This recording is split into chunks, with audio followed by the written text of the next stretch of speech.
Bien, vamos ahora sí a comenzar con esta reunión. Bienvenidos a todos. Buenas noches, primero que nada.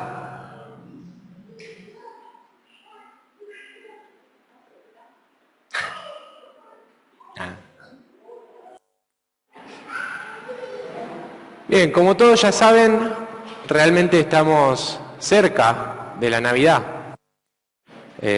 Y más allá de ponernos a ver el significado de qué es la Navidad, o cuál es el origen de la Navidad, o qué significa para nosotros la Navidad, a mí se me ocurría, y cuando pensaba un poco también en esto, en que cuando los creyentes pensamos en Navidad, no pensamos en otra cosa que en un acontecimiento que marcó un antes y un después en la historia de la humanidad. Tanto es así que literalmente marcó un antes y un después en la forma que tenemos de contarlos, siendo que los años se cuentan en relación a este suceso. ¿Cuál fue este suceso que estamos hablando sobre la Navidad? El nacimiento de Cristo. Es aquello que recordamos como creyentes. Pero en esta noche no nos vamos a enfocar directamente en esto, sino que vamos a enfocarnos en algo que quizás muchas veces no le damos tanta relevancia, no le damos tanta importancia, pero que al menos bajo mi opinión personal, este estudio sí tiene importancia y lo vamos a ver ahora a lo largo de la introducción. Y también en algo me ayudó ahí mi papá en la apertura. Me ayudó también mi papá en la apertura. Si no, cambiamos al otro micrófono. Relacionado con el tema que estamos viendo en cada una de las canciones.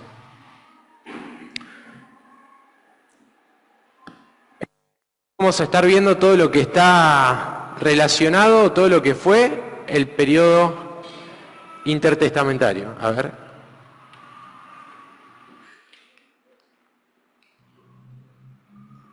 Ahí está. El periodo intertestamentario. Ahora quizás escuches esto, el periodo intertestamentario, y te preguntes, ¿qué es eso? El periodo intertestamentario. Pero, como muchos sabrán, la Biblia está dividida entre el Antiguo Testamento y el Nuevo Testamento. Entre estos dos periodos del Antiguo Testamento y el Nuevo Testamento, nos encontramos que hay un periodo entre el medio de varios años que separan entre el Antiguo y el Nuevo Testamento. Tanto es así que el Antiguo Testamento termina unos 400 años más o menos antes de que empiece el Nuevo Testamento. Y esos 400 años se los conoce normalmente como los 400 años de silencio, o como lo dijimos recién, el periodo intertestamentario. Se le llama 400 años de silencio muchas veces porque no tenemos ninguna escritura canónica, inspirada, que se registre de esos años, y tampoco hubo profetas que hayan estado activos en ese momento del pueblo de Dios. Sin embargo, en estos 400 años no son insignificantes para lo que es la hora de estudiarlo, y esto lo vamos a ver un poco ahora, tanto en la historia del mundo, también como en cuanto al tiempo de preparación para que se den todas las cosas, y lo vamos a ver ahora, para que se den todas las cosas que se iban a venir en el Nuevo Testamento, la primordial de ellas, el nacimiento de Cristo. Ahora, el tema de esta noche, entonces, me podrías decir, es bastante peculiar, porque se supone que los que hablan desde acá adelante tienen que hablar sobre la palabra y desde la palabra, y en este periodo justamente no hay palabra inspirada como para leer. Sin embargo, vamos a estar leyendo la Biblia, vamos a estar leyendo y basando cada aplicación en la palabra de Dios, pero también este estudio nos ayuda a poder entender mejor la palabra que conocemos, el nacimiento de Cristo, y la soberanía de Dios, como también veíamos en la apertura. Obviamente hay que aclarar el nivel de importancia de este estudio, no es supremo, no es que si tu salvación depende de que vos conozcas lo que vas a escuchar esta noche, si no Dios lo hubiese puesto en la Biblia, pero después vamos a repasar un poco sobre esta importancia de este estudio que, repito, para mí sí la tiene. Y me gustaría empezar leyendo un pasaje que me gustó muchísimo cuando empecé a preparar este tema, en la carta de Gálatas, a los Gálatas, capítulo 4. Es un pasaje que lo había leído muchas veces, pero nunca me había prestado tanta atención en el sentido que lo vamos a ver el día de hoy. Dice Gálatas 4, versículo 4. Dice, pero cuando vino el cumplimiento del tiempo, Dios envió a su Hijo, nacido de mujer y nacido bajo la ley, para que redimiese, dice el 5, a los que estaban bajo la ley, a fin de que recibiésemos la adopción de hijos. Me gustó mucho este pasaje. Encierra un poco la esencia de esto que vamos a estudiar.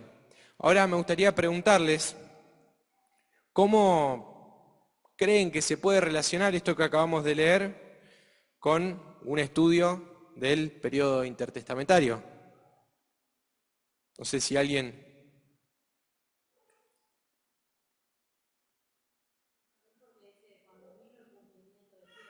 Muy bien, tía Carol. Cuando vino el cumplimiento del tiempo. Y en eso me quiero centrar un poco ahora. Esta oración, cuando vino el cumplimiento del tiempo, se traduce también como la plenitud del tiempo. Cuando vino la plenitud del tiempo. Esta es una palabra griega que se traduce, lo escribí mal, como pleroma. Bueno, no lo vean. Se traduce como pleroma. Esta palabra pleroma habla de algo lleno, algo que tiene plenitud, algo que no le falta nada. Y justamente se traduce en muchas versiones como la plenitud del tiempo, cuando vino la plenitud del tiempo. Y en esto ya encontramos quizás un primer tesoro en este estudio. No fue hasta el pleroma, no fue hasta la plenitud del tiempo que Cristo vino a este mundo hecho carne.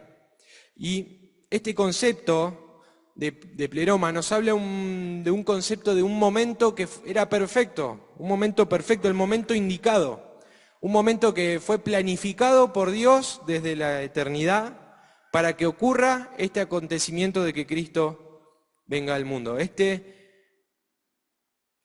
periodo en el cual nació Cristo, en el cual vino Cristo, era el periodo de la historia para lo cual se creó la historia en un primer lugar, que desde la eternidad Dios creó un plan de redención y en ese momento, ese plan de redención estaba llegando a lo que era su mejor parte, a su auge. Ahí en ese momento estaba llegando lo que iba a ser su realización principal en lo que es la historia de la redención, la historia de la salvación humana en el Nuevo Testamento. Ahora, este concepto nos habla de que no es que de la nada vino Cristo al mundo, o un día dijo, vamos a bajar ahora, sino que implica que la mano de Dios fue guiando cada cosa hasta la plenitud del tiempo, hasta que sea el momento exacto. No es que las cosas pasaron porque pasaron, sino que hubo un gran periodo de preparación a través de todo el Antiguo Testamento, donde Dios preparaba al mundo para la llegada de su Hijo encarnado. Hoy nosotros podemos leer y ver el Antiguo Testamento como en todos sus libros que lo componen, todo apunta, de alguna forma, apunta a Cristo, apunta al Evangelio. Sin que ellos en ese momento lo pensaran probablemente o lo sepan. Ahora vimos que hasta que terminó el Antiguo Testamento y empezó el Nuevo, hubo 400 años. Que hayan existido estos 400 años de silencio no significa que Dios se mantuvo inactivo, que Dios no estuvo obrando, sino que todo lo contrario, como veíamos recién, la mano de Dios estaba más activa que nunca, iba preparando cada aspecto y cumpliendo con ciertas también profecías y con ciertas cosas que se tenían que cumplir, que si nos da el tiempo podríamos llegar a leer, espero que sí. Ahora yo me hacía la pregunta, ¿por qué es importante estudiar este periodo? Y en primer lugar, voy a volver para que no confunda la palabra mal escrita. Y en primer lugar, pensaba que para entender el contexto histórico y cultural en el cual vino Jesús a este mundo, el pleroma no hablaba de simplemente un tiempo, sino que hablaba un tiempo en el contexto en el cual estaba pasando el pueblo de Dios, en el contexto político, en el contexto cultural. Vamos a ver cómo terminaba el Antiguo Testamento, lo vamos a repasar medio rápido, bajo el Imperio Persa. Sin embargo, cuando empezamos en el Nuevo Testamento, nos encontramos que la situación es completamente distinta. Es como si hubiésemos visto una serie hasta la tercera temporada y arrancamos en la quinta y como que en el medio pasó algo y no sabemos qué pasó en el medio. Creo que también es importante estudiar esto para tener un contexto histórico. Ni siquiera el mismo idioma tenían para escribir. Hubo cambios geopolíticos, hubo un concepto cultural muy importante que lo vamos a ver ahora, que es muy importante para el entendimiento del Nuevo Testamento, como lo es la helenización. En segundo lugar, es importante por el cumplimiento de las profecías, el estudio de las profecías que se cumplieron. Y realmente es increíble poder leer las profecías de Daniel, que lo vamos a leer un poquito más adelante, teniendo en cuenta todo lo que pasó en este periodo. Realmente asombra la exactitud, es algo fascinante cuando uno se pone a estudiar la historia y vuelve a leer la profecía en el libro de Daniel, y parece como que, no sé, es increíble, hasta de días habla Daniel. Algunos historiadores no se podían explicar esto, no se podían explicar tanta exactitud, tantos años antes, 200 años antes, más incluso. Y al punto que empezaron a decir que, no, esta parte de Daniel, esta profecía de Daniel fue escrita después, y lo agregaron como que lo escribió antes como una profecía, porque no podían explicarlo, no podían explicar tanta exactitud. En tercer punto, que tiene que ver con un poco con entender el contexto histórico, con el primero, en cuanto al desarrollo de la cultura judía. Vamos a ver que en estos tiempos nacen algunos grupos judíos importantísimos en el Nuevo Testamento, tales así como los fariseos. Los fariseos nacen en el periodo intertestamentario, en estos 400 años. Los celotes y otros grupos que se fueron formando en este periodo. Pero en cuarto lugar también da algunas lecciones espirituales.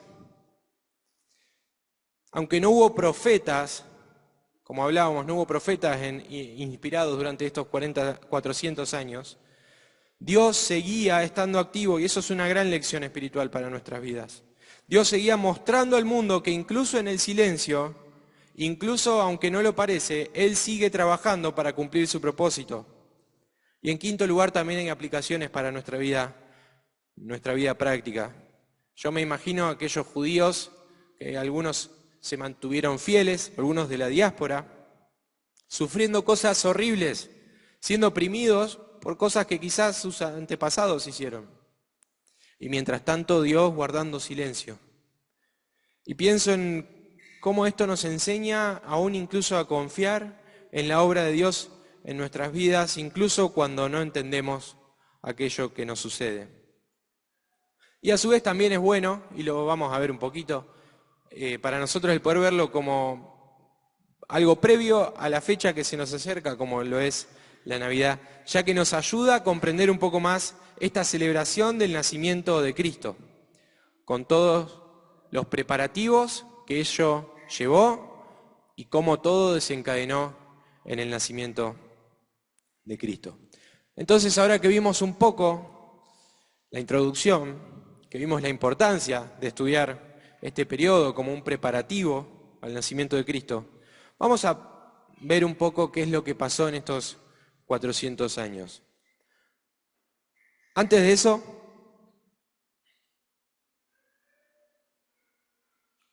vamos a hacer un breve repaso de cómo terminó el Antiguo Testamento, en cómo termina la historia en el Antiguo, dónde habíamos quedado, digamos.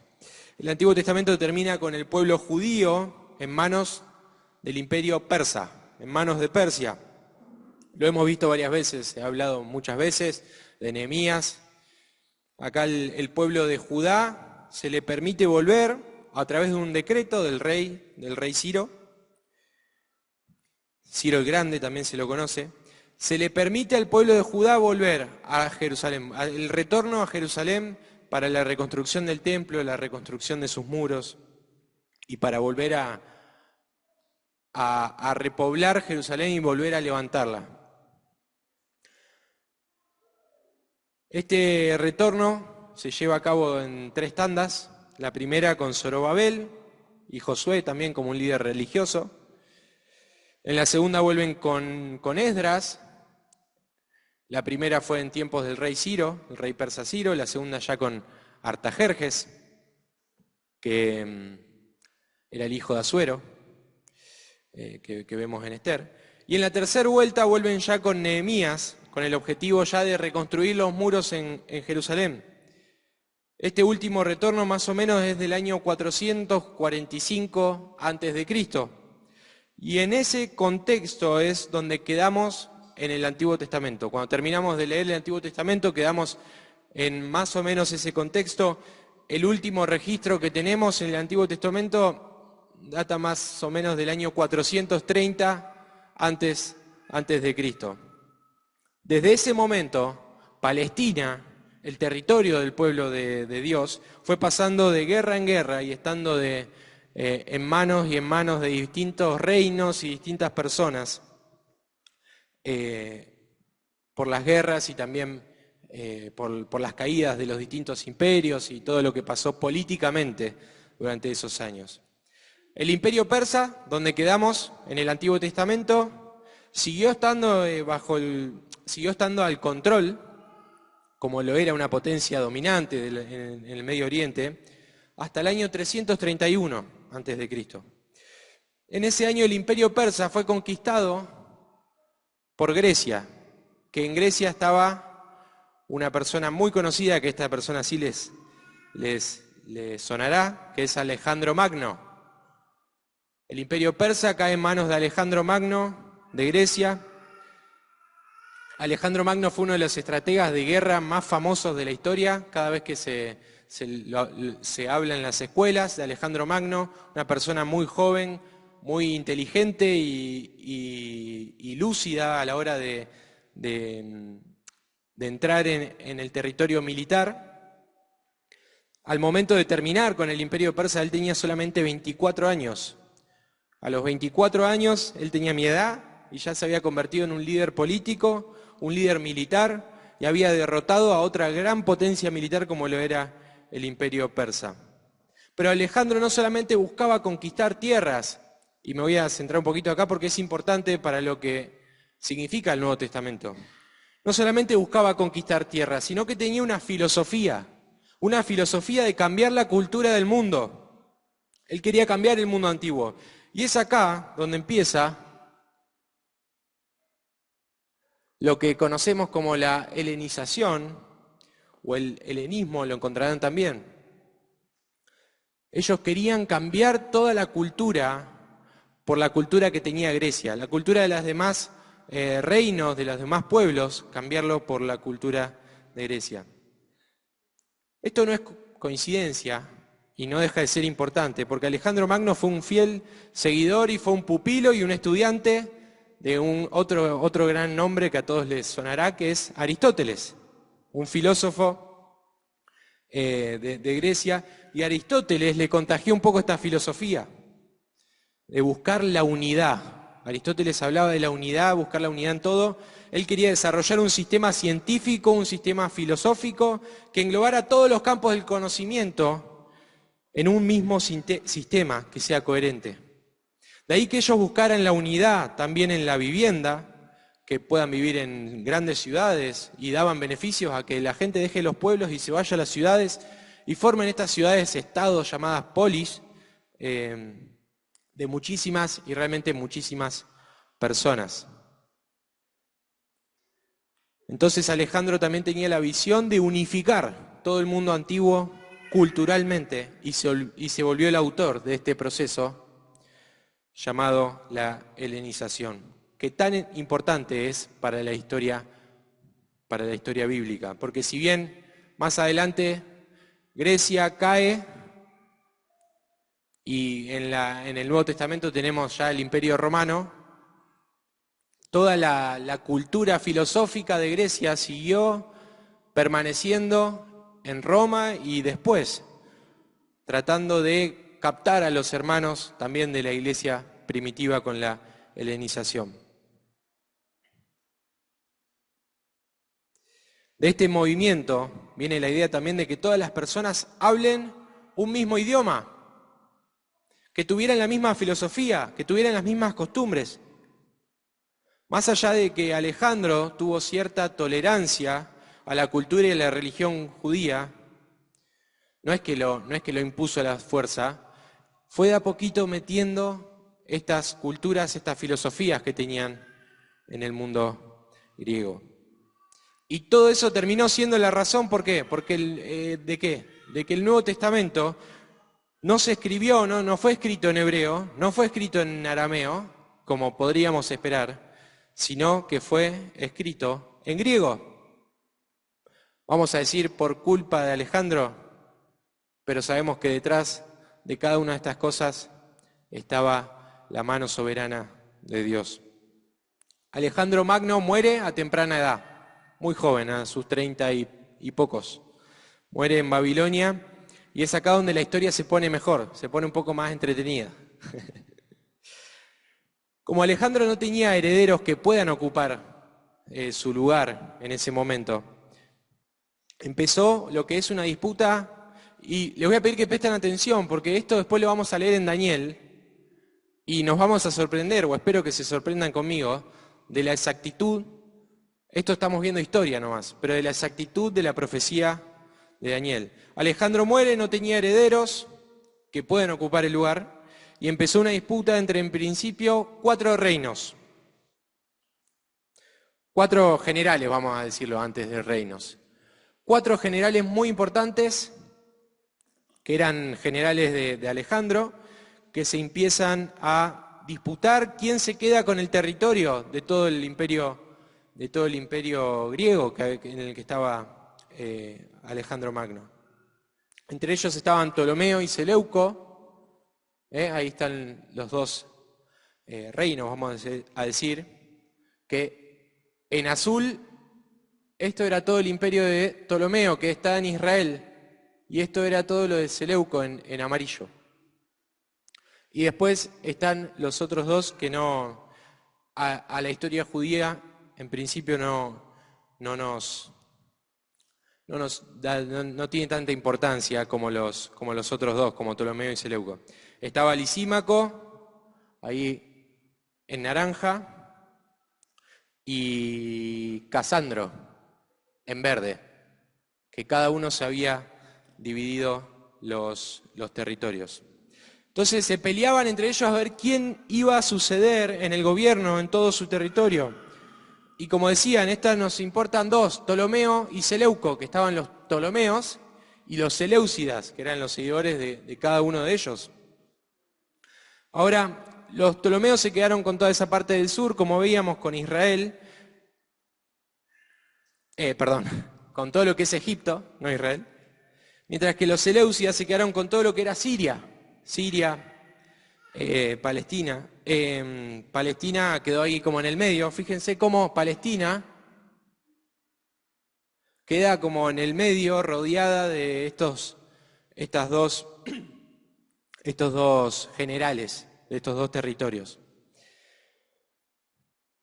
Los Ptolomeos terminan tomando el control sobre Israel.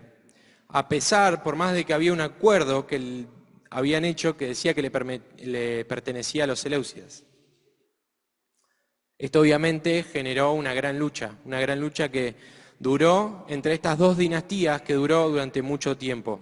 Ahora, bajo el gobierno de los Ptolomeos, al principio, una vez que cae Alejandro, 4 de sus gobernantes se disputan, nos importan estos dos, y Ptolomeo agarra primero Israel, por más que había un acuerdo que decía lo contrario.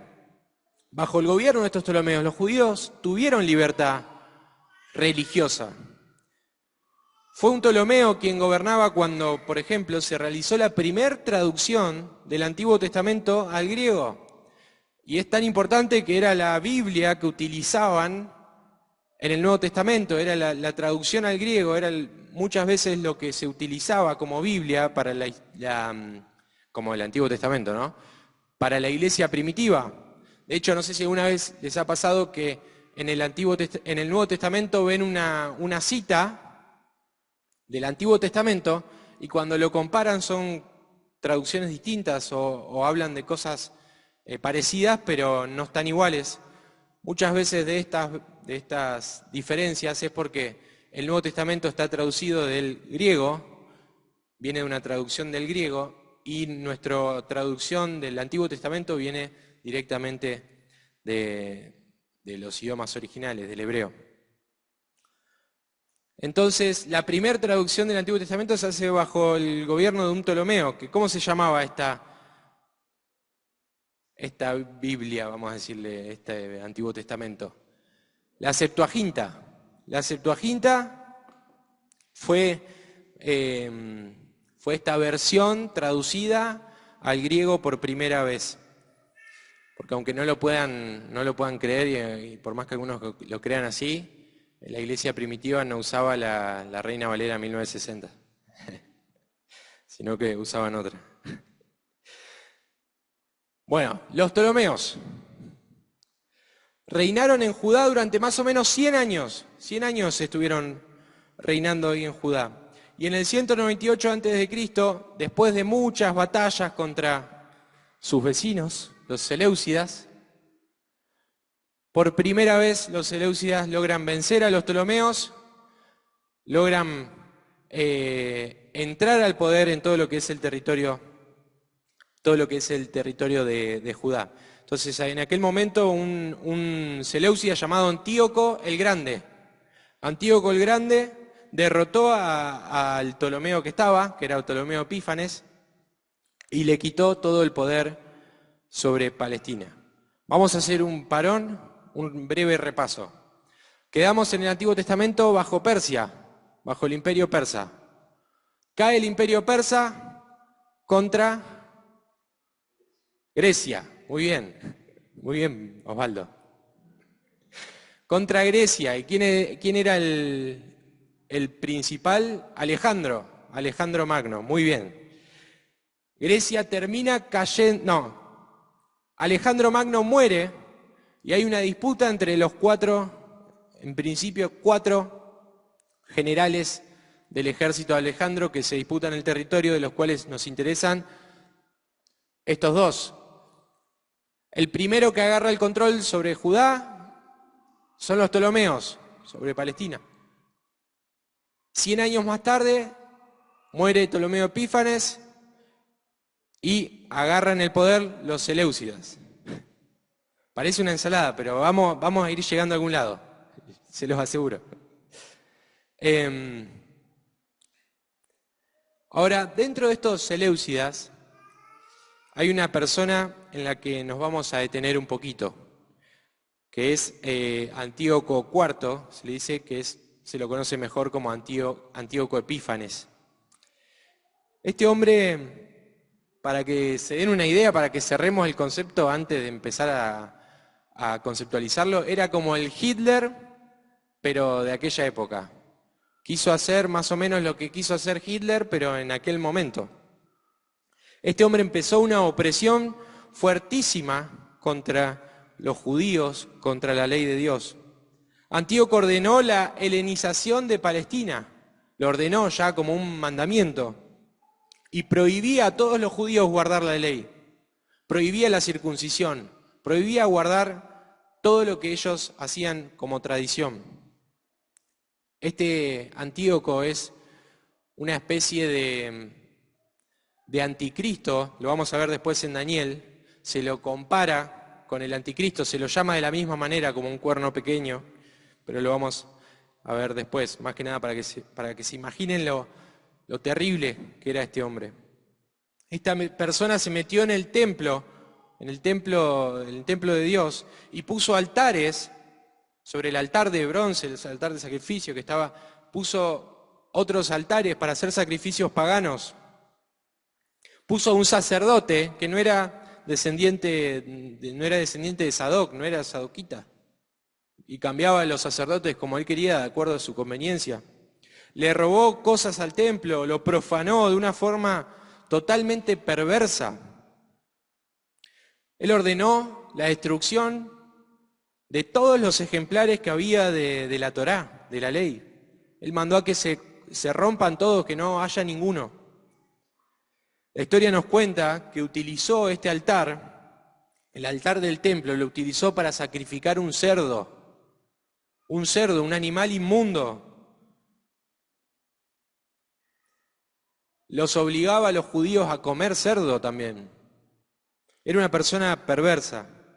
Pero saben que dentro de esta abominación total, de esta desolación que estaba sufriendo el pueblo de Dios, hubo hombres valientes que se animaron a pelear y a dar su vida por la causa divina. Fue gracias a este hombre tan perverso que hacía cosas tan fuertes que se levantaron y dijeron: hasta acá, ya no aguantamos más, vamos a pelear.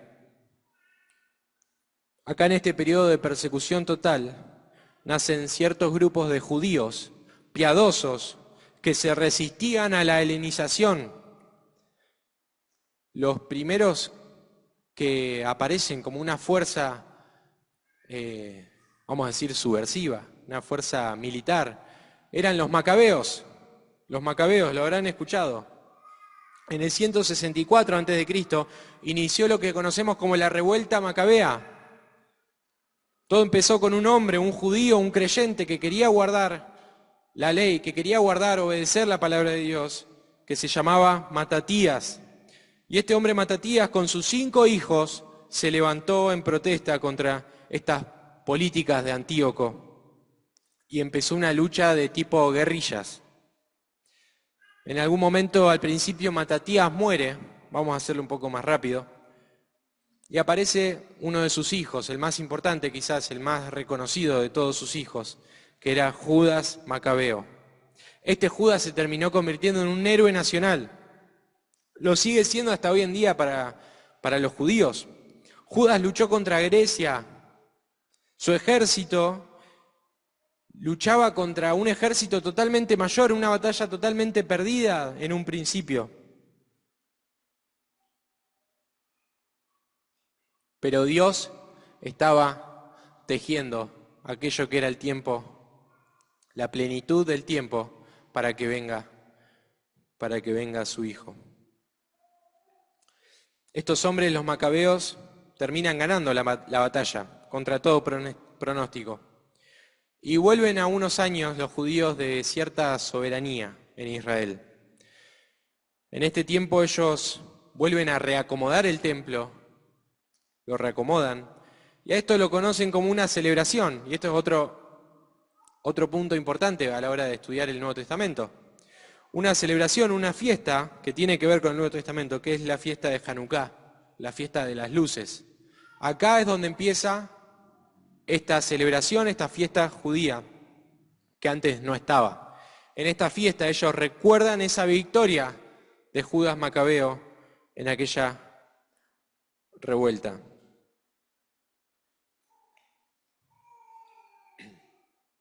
Me voy a fijar el tiempo.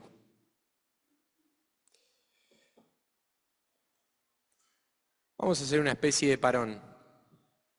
Acá pasan muchas cosas que vamos a saltear, lo vamos a pasar por encima, pero básicamente los macabeos, después de esto, después de la victoria, de que parecía que estaba todo bien, demostraron también ser personas humanas de carne y hueso y que cayeron en cosas, se desviaron, vamos a decir.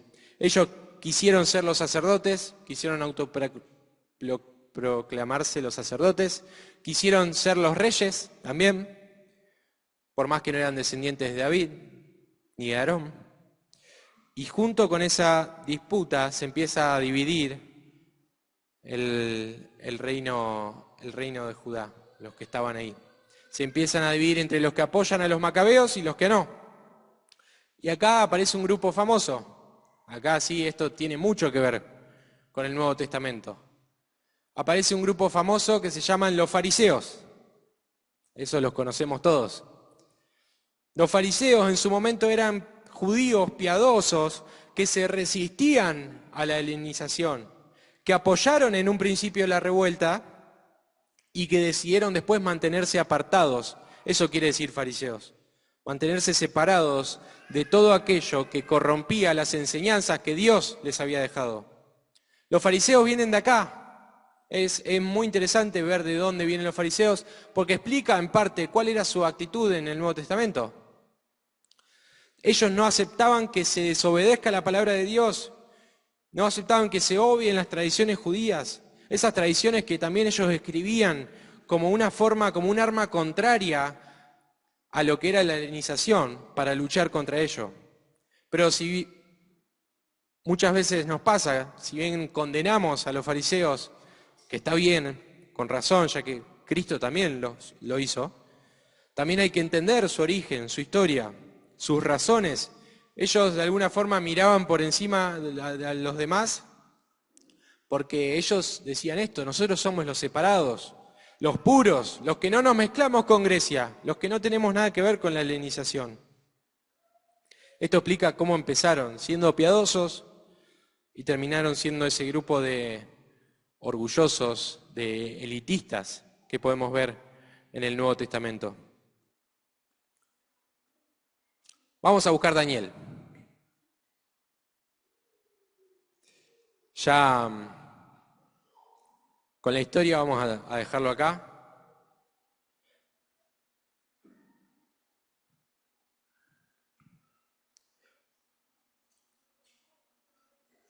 Daniel capítulo 8 vamos a leer, versículo 3. Y prestemos atención, porque acá básicamente va a ser un repaso de lo que dimos de la historia, por más que fue escrito muchos años antes. Dice: alcé los ojos, Daniel 8:3, y miré, y he aquí un carnero que estaba delante del río y tenía 2 cuernos. El carnero habla del imperio medo-persa. De eso habla, de los 2 cuernos, de Media y de Persia. Y aunque los cuernos eran altos, uno era más alto que el otro, y el más alto creció después.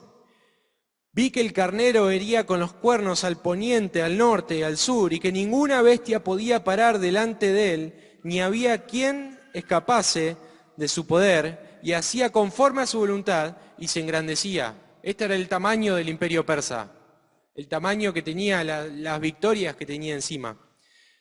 Y el 5 dice: mientras yo consideraba esto, he aquí un macho cabrío venía del lado del poniente, sobre la faz de toda la tierra, sin tocar tierra, y aquel macho cabrío tenía un cuerno notable entre sus ojos.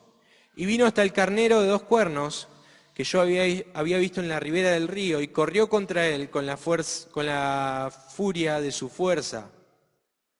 ¿De quién estaríamos hablando acá? ¿Qué imperio fue el que derrotó al persa, que está hablando como el carnero con 2 cuernos? El griego. ¿Y cuál habrá sido el cuerno este que decían un cuerno principal? Alejandro Magno. Y miren lo que pasa ahora. Y lo vi que llegó junto al carnero y se levantó contra él y lo hirió y le quebró sus 2 cuernos. Y el carnero no tenía fuerzas para pararse delante de él, lo derribó, por tanto, en tierra, y lo pisoteó, y no hubo quien librase al carnero de su poder. Y el macho cabrío, Grecia, se engrandeció sobremanera, pero estando en su mayor fuerza, aquel gran cuerno fue quebrado, Fue quebrado. ¿De qué estamos hablando? ¿De que murió Alejandro Magno? Y miren la precisión de lo que viene ahora. Y en su lugar salieron otros 4 cuernos notables hacia los 4 vientos del cielo. Si vemos ahí el mapa, tenemos que se levantaron los reinos uno para cada lado. Y dice, y de uno de ellos salió un cuerno pequeño, que creció mucho al sur y al oriente y hacia la tierra gloriosa. Y acá, como les había anticipado, estamos hablando del cuerno pequeño, estamos hablando de Antíoco Epífanes, aquel que hizo barbaridades, y lo dice el versículo 10, y dice, y se engrandeció hasta el ejército del cielo, y parte del ejército y de las estrellas echó por tierra y las pisoteó. Aún se engrandeció contra el príncipe de los ejércitos, y por él fue quitado el continuo sacrificio, y el lugar de su santuario fue echado por tierra. Y a causa de la prevaricación le fue entregado el ejército junto con el continuo sacrificio, y echó por tierra la verdad, e hizo cuanto quiso, y prosperó. Entonces, dice el 13, oía un santo que hablaba, y a otro de los santos preguntó a aquel que hablaba, ¿hasta cuándo durará la visión del continuo sacrificio y la prevaricación asoladora, entregando el santuario y el ejército para ser pisoteados? Y él le dijo, hasta 2000, y acá es donde uno se sorprende. El versículo 14 dice, hasta 2300 tardes y mañanas, luego el santuario será purificado. Esto es más o menos unos 6 años y 4 meses. Y realmente esta profecía fue precisa, la historia lo avala, ya que tiene que ver con la persecución de Antíoco, que duró desde el 6 de septiembre del 171 hasta el 25 de diciembre del 164. Y realmente es maravilloso, ¿no? Fascinante cómo hasta con días acierta la profecía.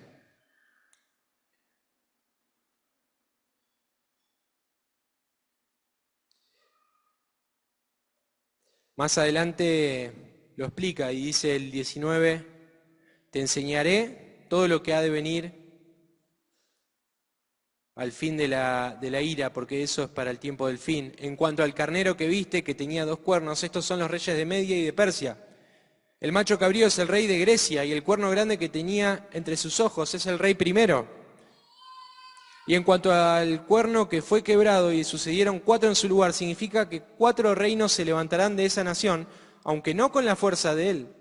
Y al fin del reinado de estos, cuando los transgresores lleguen al colmo, se levantará un rey altivo de rostro y entendido en enigmas. Y su poder se fortalecerá, mas no con fuerza propia. Y causará grandes ruinas y prosperará y hará arbitrariamente y destruirá a los fuertes y al pueblo de los santos.